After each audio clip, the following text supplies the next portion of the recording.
Welcome to Zaplet's automation tutorial. In this video, we'll set up an automatic order confirmation flow so your customers instantly receive a WhatsApp message when their order is confirmed. First, open your Zaplet dashboard and create a new automation flow. Name it Order Confirmation. From the Flow Type dropdown, select Order Confirmation. This tells Zaplet to trigger the message automatically after an order is confirmed in Shopify. Next, set the time delay.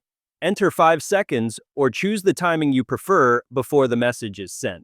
Now write your WhatsApp message. Hello customer first name, thanks for choosing us. Your order has been successfully placed. You can use short codes like customer name, total price, order items, and shipping address to personalize every message automatically. Set the template type to utility because this is a transactional message, not a marketing one. If you want, you can attach a product image or your logo by selecting custom image or video and pasting the media URL from Shopify files, or just leave it without media. If your business serves specific countries, you can apply filters so the message only goes to those regions. Finally, click Create Flow. Zaplet will now automatically send this WhatsApp message whenever an order is confirmed. That's it. You've successfully created your order confirmation automation flow in Zaplet.